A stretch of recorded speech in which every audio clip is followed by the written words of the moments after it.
What is going on, comic fans? Welcome to the channel. I'm Mark, and today I'm going to be diving into Sam Wilson, Captain America, with the new trailer having released not long ago, and spent a little bit of time diving into the character as Captain America in comics. I wanted to familiarize myself more with that, and I want to weigh in because it seems like a pretty divisive movie that's coming up, and I'm not sure if it should be or if it shouldn't be, but I have my ideas and my opinions now, and I felt like sharing them with everybody.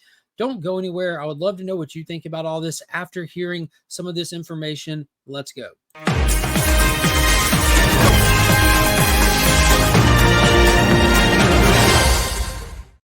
Huge shout out to Big Time Collectibles. They sponsor the channel. They're a phenomenal online retailer. Check them out. Links in the description. Also, if you need anything clean to press, my man's Justin's got you covered. Also linked in the description, as well as my local comic shop, ABX Comics and Games. Fantastic Facebook group. If you need comics, if you need tabletop gaming stuff, hit them up. They're down there. They are the community's comic shop. So let's get into it. I love Captain America. He's one of those Marvel characters. He's kind of like the Marvel Superman. He's the epitome of what superheroes should strive to be. He's also the epitome of what us readers should strive to be. And now we have the next era Captain America coming to us in the MCU on the big screen. And I know that the MCU is in a very weird place. I'm one of the people that have not been happy with it for years now. And going into it, I got to tell you, I'm also one of the people that have been big excited for Sam Wilson as Captain America. But before we dive into any of this and kind of figure out where it stands, if I think this movie is going to succeed or fail, or if this is even a good idea for the franchise to be replacing Steve Rogers, if that's even what they're doing, let's go ahead and take a look back and get a little bit of understanding about the character and some context to how we got here to begin with. Sam Wilson first appeared in Marvel comic books in 1968 in Captain America issue number 117.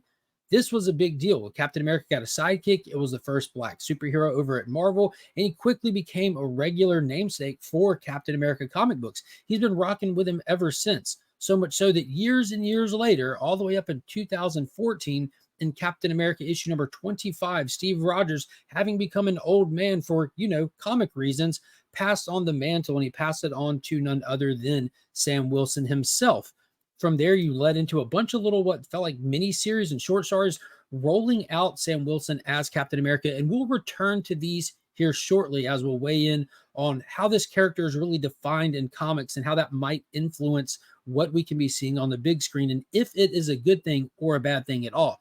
But Sam took flight on the big screen in live action back in 2014 in Captain America Winter Soldier, which is heavily regarded as the best Marvel Comics movie that Disney has done.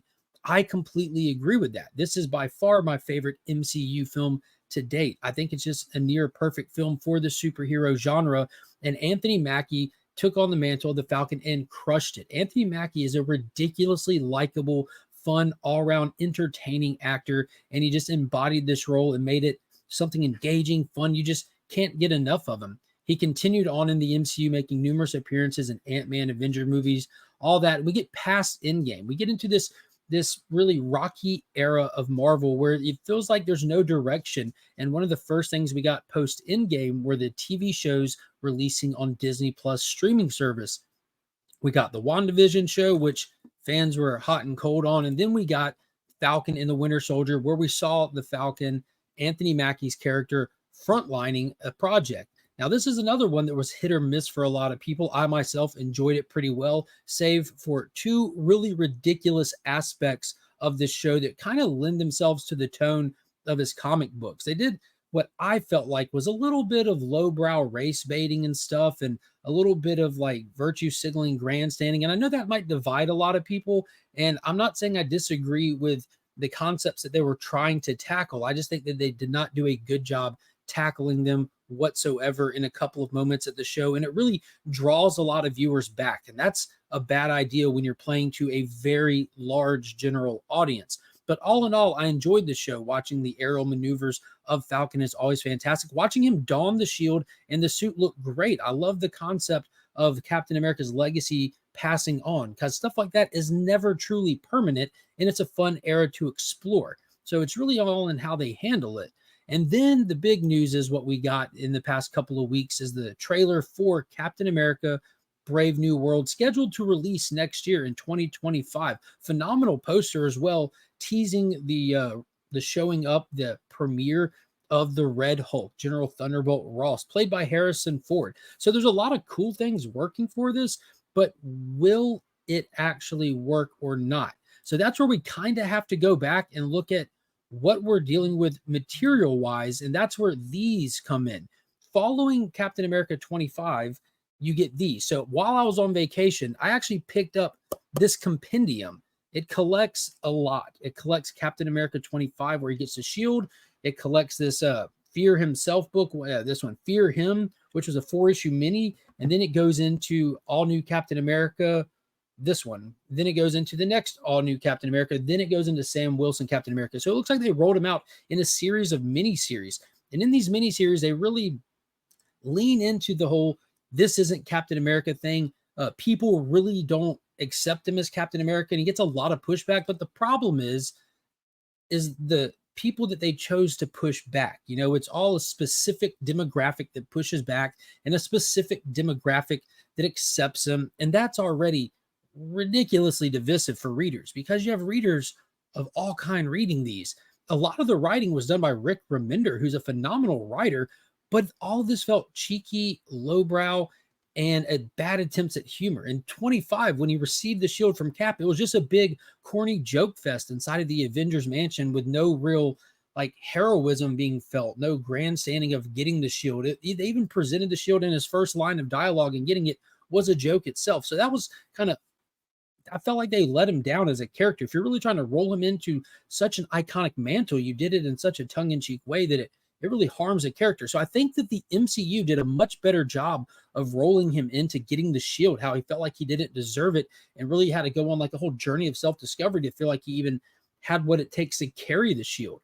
Now, I do like some aspects of it as you get into the later stuff when he's fighting Hydra, because he's leaning more into his capabilities and kind of weighing in what he can and cannot do.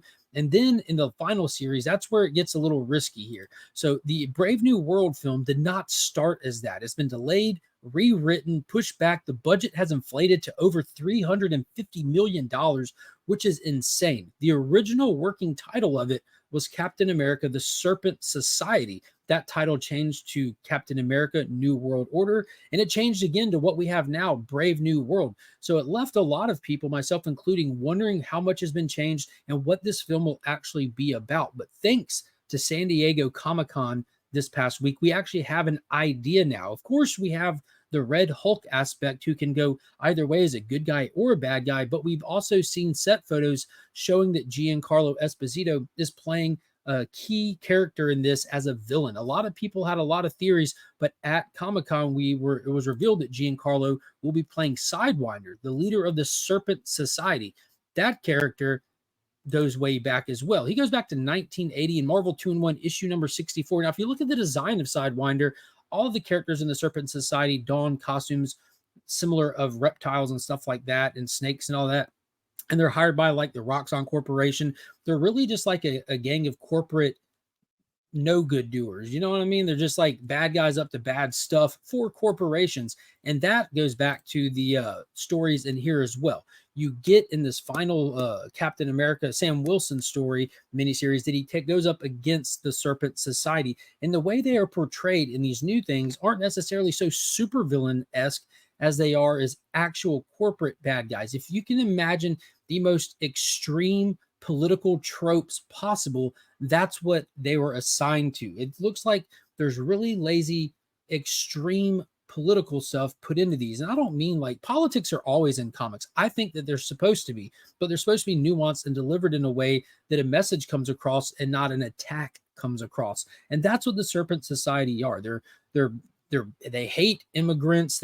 They're like worship capitalism to the extreme. And it's so heavy-handed and poorly executed in the comics that it made me nervous about seeing Serpent Society attached to the film. But seeing that Giancarlo Esposito is playing the role, that kind of breaks some of the tropes just on its surface, some of the stereotypes that you would associate with these things. So it gives me a lot of hope for the movie in that aspect.